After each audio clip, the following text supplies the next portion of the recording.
It's a beautiful sunny afternoon in Southern California.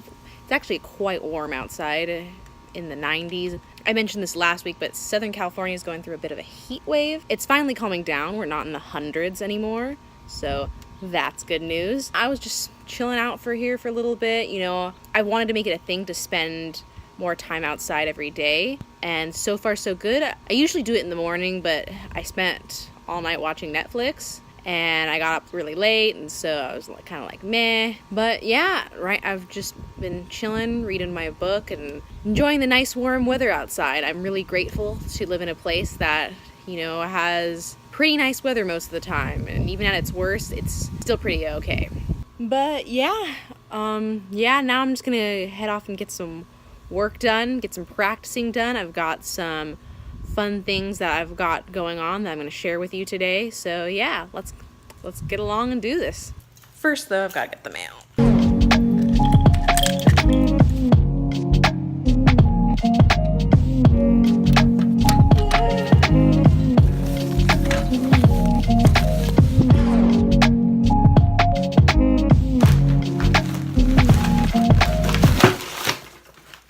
We don't really pick up our mail that much.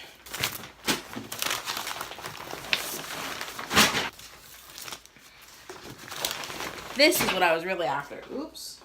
Guess there was more I forgot to take out of the bag. Shoot.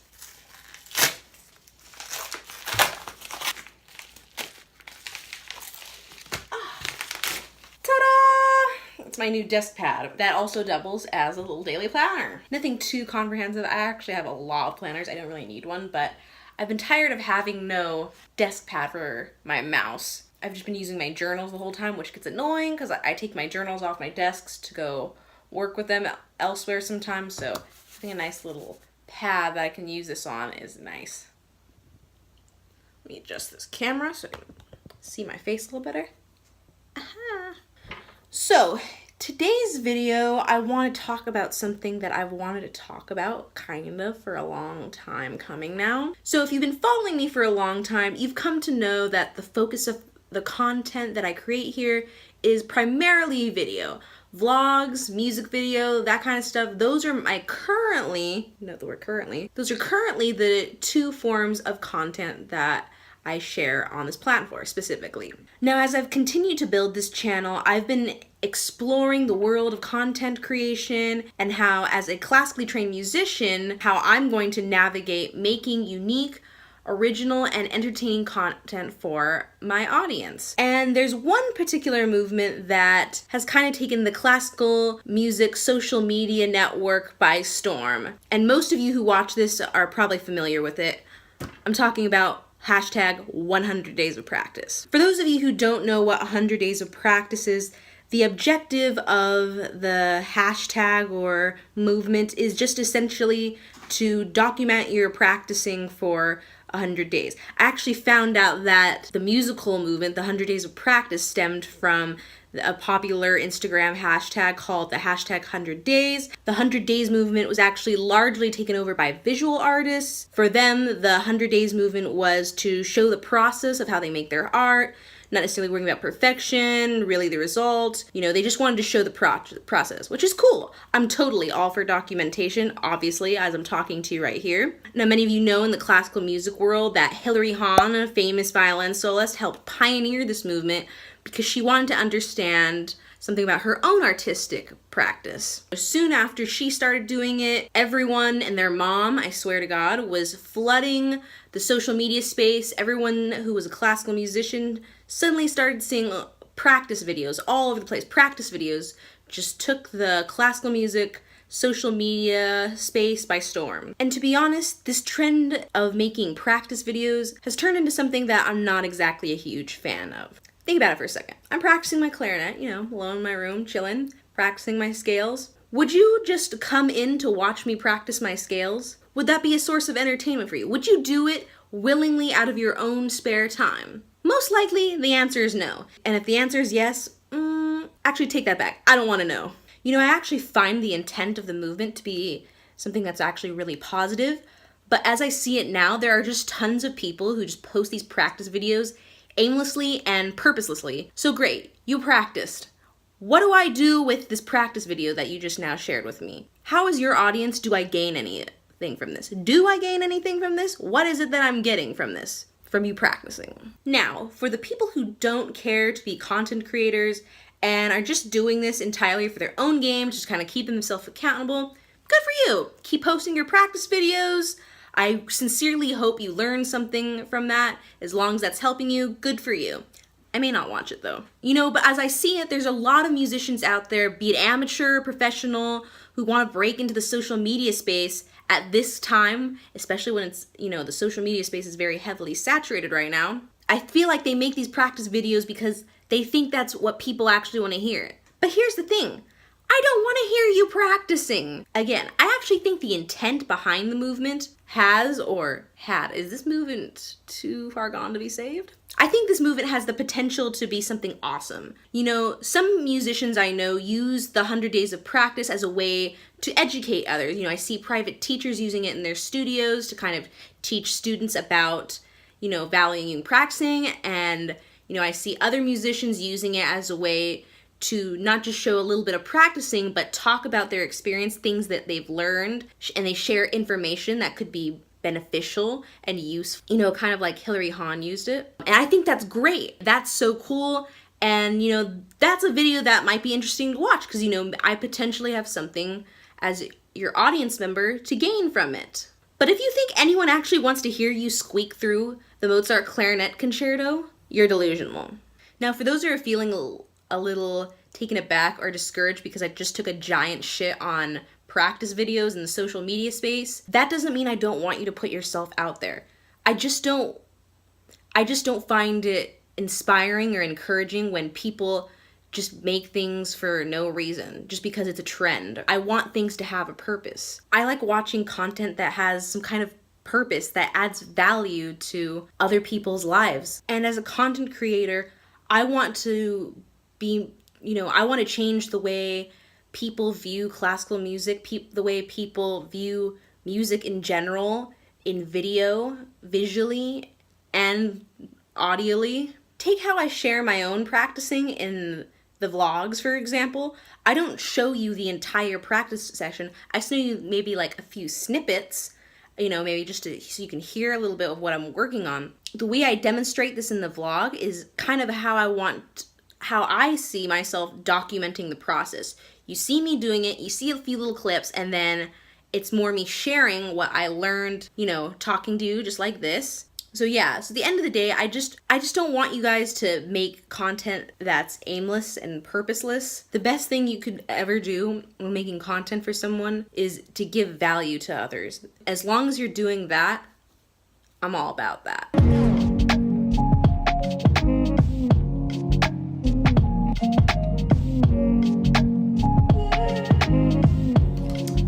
Okay, now I'm gonna be doing a little bit of practicing jazz and improv. So as many of you know from maybe watching my vlogs or whatnot, I've been working on learning how to improvise, learn a little bit more about jazz, because this is something I want to kind of add to my arsenal of performing skills, especially as I go into learning other genres of music and trying to create my own music. I feel like these are kind of important skills for me to have, to know how to just play freely, or just learn how to kind of just draw from my own musical knowledge, increase my knowledge of different jazz scales and different ideas. A lot of it I've found is just practicing lots of patterns, but sometimes you just need someone to give you kind of that first nudge, that first step, show you, oh, why don't you practice this first, and then usually once someone kind of gives me that first little step or shows me maybe what I could do to start working on that kind of thing, then I can usually take it from there and kind of play on my own, just kind of see what else would potentially help me. I don't know if I've shown you this book.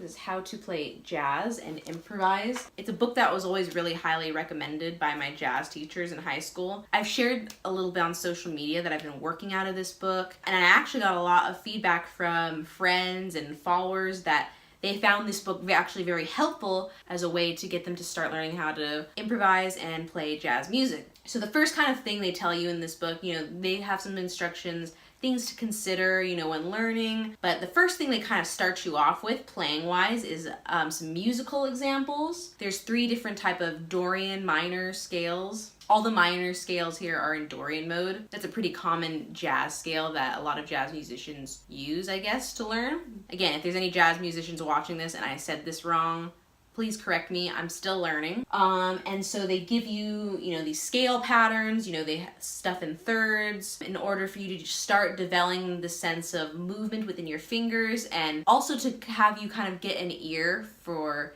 these jazz patterns. Along with these musical examples that you play along with, they give you a CD. Yeah, we're still using CDs here. They give you a CD of a backing track, you know, of a rhythm section that you play in front of. So you kind of listen to the chords and listen to hear kind of how it just kind of moves musically. You know, you're just kind of listening to how everything flows within that jazz feel. You know, you're the soloist, you're the wind instrument, and you're playing with a rhythm section. Normally, it's much easier to use the CD player out in the living room, but the lighting's a little better in my office. Also, my cat is taking a nap, and he doesn't really like clarinet. So I'm gonna just work on some patterns right here, and then I might try improvising a little bit. So we'll see how this goes. Show you what the rhythm section sounds like.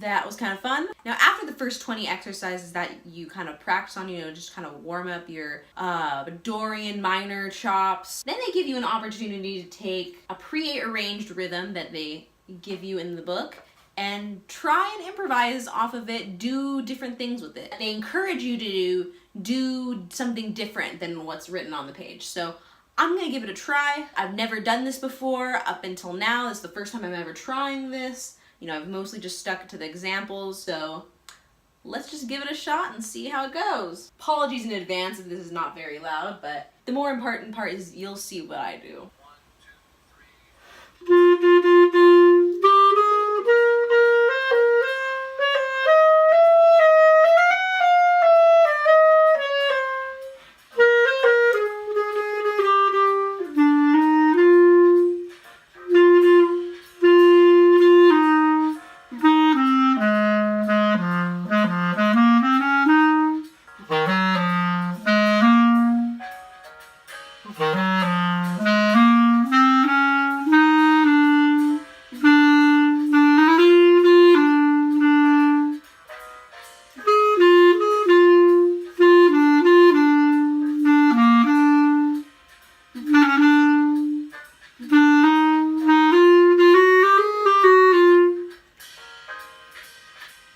Okay, so it was okay. I actually deviated quite a lot from that rhythm, but it's crazy how when you even just practicing little scale patterns and really memorizing the scales, it's so much easier to figure out what to play because you know the scales so well. Go figure. If you practice your scales, you're going to be able to play things based off of scales. Well, this was fun. I think I'm going to keep hacking at this for a little while, you know. Honestly, I haven't spent that long working on this, you know, just getting caught up. I've been working on a lot of things for this platform and whatnot, and so I haven't really gotten time to spend on this, but, you know, the more and more I think about it, playing is what I want to do. I want to be a performer. I want to be a performing musician. If I want to perform, I gotta play things and practice playing things. So yeah, I need to spend a little more time hacking at this, which I'm gonna do now. Thank you guys so much for watching. Let me know what you thought about today's vlog. How do you view the whole practice video debacle? I'd love to hear your thoughts, whether you agree or disagree with me. That's not important to me. I want to start a conversation, and I want to know how we as classical musicians and just musicians in general can go about making quality content for our audiences. Things that bring value, things that are important, and yeah. Alright guys, thank you so much for watching. Make sure to like this video, subscribe if you dig what I'm doing, and I'll catch you on the flip side. Bye!